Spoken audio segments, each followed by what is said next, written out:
Yeah, we've done quite a lot of little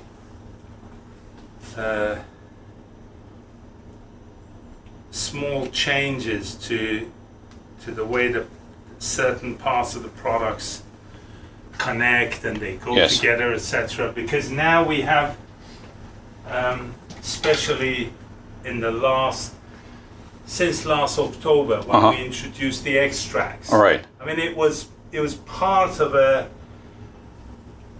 all analog front end project. All right. But obviously, it's not easy to try and get everything Yeah. all out at the same time. Right. Not necessarily from production point of view.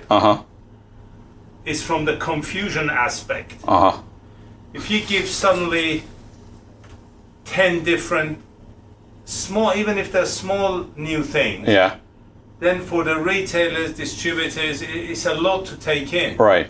So if you introduce them to one Yeah. and then show them what you do with this, then you introduce the next one, and the next one. So since last October, when we launched the extract, Yeah. then came the Calon and the Pathfinder. And by that time, I have been also working on a few other elements in the product range. We have a very interesting platform now. We have a little stand which can take up to 3 SG tonearms, whichever. It can be SG-1, it can be SG-2, it can be SG-1 HB, it doesn't matter. And we have introduced, as you will see on these, what we call a VTA fixing collar that goes on the pillar. So once you set up a tonearm and you know it's correct, you can actually lock where the VTA is. So if you're doing demonstrations between, say, 2 different tonearms, or you're doing demonstrations between 2 different cartridges, the same tonearm, it's just a matter of unplug, undo, put on the stand, bring the other one from the stand and put it here. So within less than a minute, you're demonstrating a different tonearm or a different cartridge. And the stand takes 3, which means you can have up to 4 combinations at any point in time. So which makes life really easy for the retailers, for example, rather than needing 2 different decks. They just have one MG or SG or whatever, and then they just swap the tonearm. They can have one, for example, on one of the stands, they can have 2 of the tonearms dedicated to an MG. Maybe with a Mystic and an Extrax, or a Dark Saber and a Mystic, just to show the differences. And they can have, on a SG record player, they can have a Pathfinder and a SG-HB, but with the same cartridge, so they can show the differences in the arms and so on. So you can have, with one stand, you can have 4 different combinations, which makes life really, really easy. That does help a lot. So once you have fitted the no problem. Once you have fitted the pillar holder, the next thing is to put the platter on. And initially, because this has just been shipped and so on, I will check that the platter is actually correctly level. If it isn't, then I will adjust it accordingly. It looks to me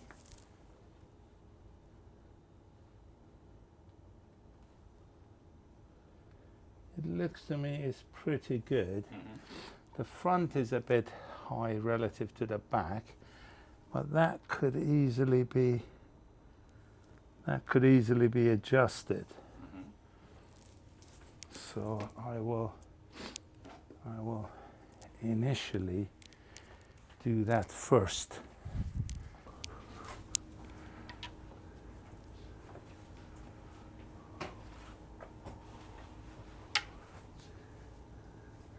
Okay, so the stand is high at that point.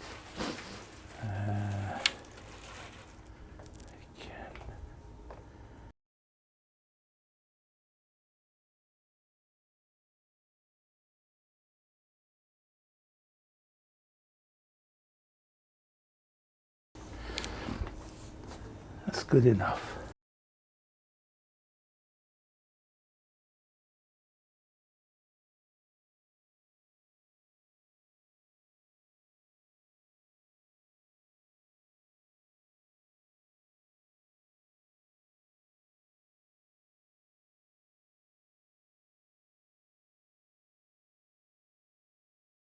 Perfect. So. It's leveled now. Yeah. This is almost correct. So I will fit the belt. We won't be able, we won't be able to decide which way round the belt needs to go until probably tomorrow. All right. Because when you put it in a bag, it will get kinks on it. Right. But once it starts running for a little time, then it's easier to see which way the belt should be. Yeah. And then there is a inside out, because these are made from a neoprene molding. Right. It's like a tube. Yeah. Although it's very thin, you have an outside diameter and you have an inside diameter. Right. If you turn a tube inside out, it will go into stress because the outside diameter is bigger than the inside. On this is not easy to see, but sometimes, especially when it's been running for a while, you can see it that way. Yeah. So it's either bending that or that. That means it's under strain. And if you turn it inside out and it becomes more straight, it's more correct. Yeah. But also when it is run for a while, so it hasn't got a kink in it, if you hold it and move it through several positions, the more pear-shaped it is and more relaxed, that means it's the correct way. Right. Now, once we have got the belt inside and outside correct, obviously you would imagine that there shouldn't be a top and a bottom, so it shouldn't be like this, but there is. And most of the time the reason for that is that the way they've been knived. You may be able to see on the microscope, but in one direction it's like a carpet. In one direction it runs around the pulley smoother than in the opposite direction. Right. You know, and that you can easily actually do by listening. You don't need a microscope, you don't need anything. In fact, both of them you can do by listening. Wow. But you can, the inside out you can almost see. Once we identify which way it is, then we just use a fine tip permanent marker, a black one, and just put an arrow on the outside, which means you know, oh, this is not inside out, and if it is against the direction, it's upside down. So once you have verified, you can then mark it, and then it's easy to, after that it's very easy to use it. So I shall I shall also sound different. Yes. What happens is that you are you need one of the reasons why we get the as much as possible. Yeah. We take the motor drive outside of the record player.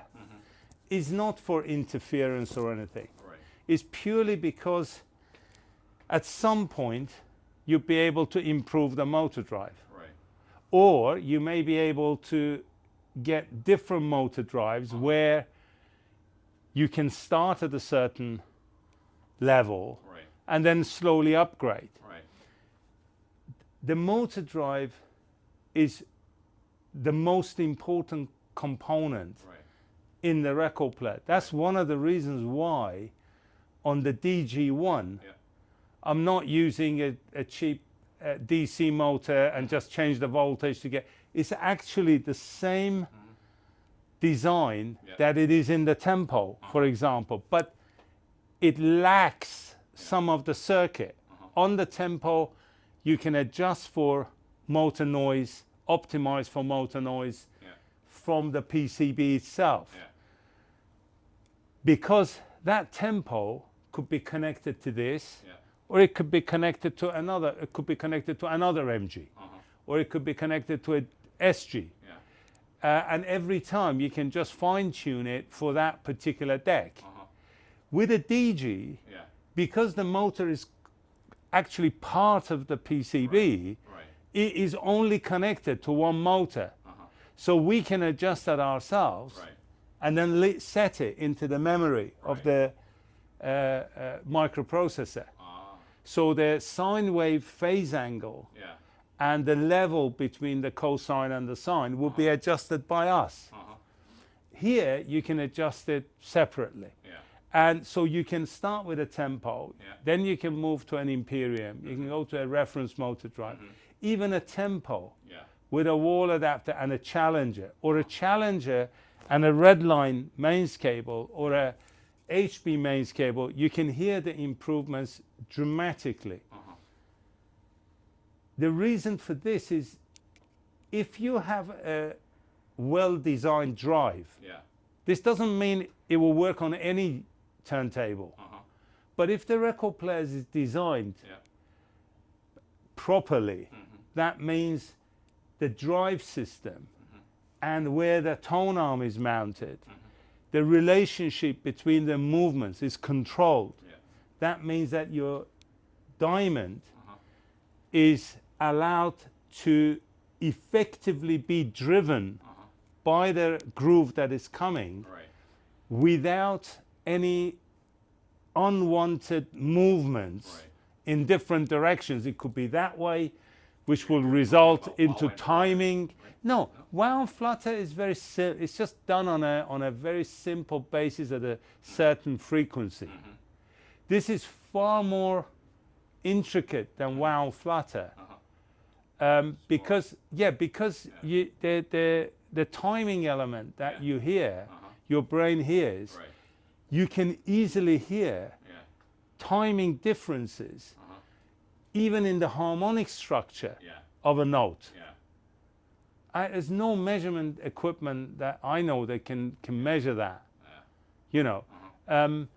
But your brain can relate. It can say, no, that doesn't sound real. That sounds real. It's like jitter, you know. Yes. I mean, to be fair, jitter is actually more like wow and flutter, you know, than this.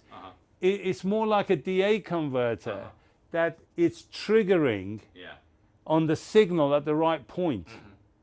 If it doesn't trigger at the right point, it gets all the numbers right, but it's not quite right. You know, it's like a pianist. You know, a very good pianist and a virtuoso. The difference is not one hits the wrong notes. It's the gap between the notes. They start the song, they finish the song at the piece of music at the same time. So it's not one is playing faster, one is playing it. It's just the differences, very small differences between those notes that makes one like a serious music, the other one is okay, amateurish, you know. It's like a rehearsal. And the main performance, you know, that kind of thing. And you can hear it very easily. If you listen to, for example, one instrument, you're listening to one instrument, but also concentrate on another instrument and see if the two players are playing in time together or not. No, I can't quite follow that one. If I'm following this, I can't follow that. If I'm following that, I can't follow this at the same time. You know what I mean? And normally, if you have a band and they're rehearsing and they play like this, they stop. They say, hey, you're a little bit behind or you're a little bit ahead. Listen to your key and then play with us, that sort of thing, you know.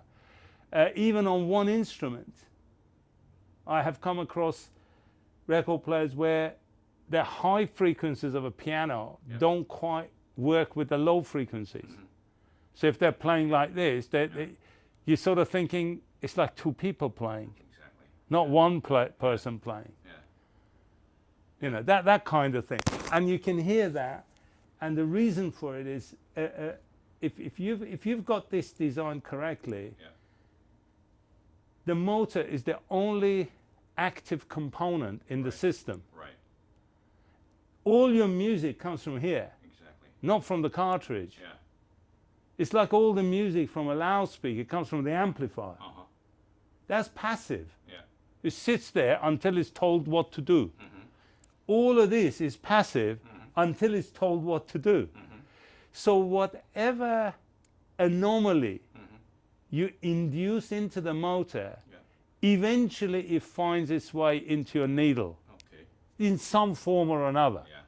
Of course, if the anomaly is seriously low frequency, so it's way below your audio band, actually close to DC or something, then okay, maybe it becomes unimportant. But generally speaking, they're not. Generally, they're way within the audio band, the problems. And therefore, those anomalies, how it's turning, although you have a belt with a certain elasticity that is designed to compensate for the fact that no motor turns, they jump, you know, and you have an inertia that smooths all of that. But at the end of the day, this is what puts the energy in. So if the energy input is sort of like this, eventually it will translate into, however small, into some aspect of your audio being not as good as it could have been. So the better you run the motor, the better will be the performance. It from exactly the same platform and tone arm and cartridge. So that's why we try and pay as much attention as we can to this. Obviously, we can't do everything, but we try our best. I'm just putting this just to get it running, so that hopefully we will slowly get the belt smoothing itself. And also I can see where the belt is running, so that if necessary I can adjust the angle here for the belt height and things to be correct. Okay. First I want to bring the motor up a little bit. To bring the motor up, you basically turn each screw exactly the same amount. So if I go half a turn on that one, I go half a turn on this one, and half a turn on that one. They all come up the same evenly. Now the belt is running a little bit higher than it was before on the platter. Now I can lower it on the pulley to be at the right height, which is about 1 millimeter above the O-ring that is there. So in order to do that, I will have to tighten this one slightly more. That's gone down a little. I can go even more.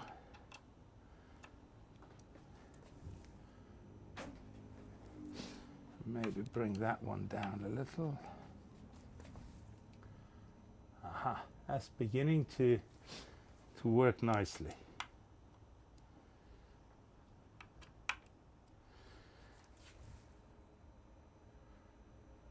Yes, that's beautiful. So that's running nice now. All right. So we let it run so that the belt slowly finds its place. texture and the little kinks in it will smooth out.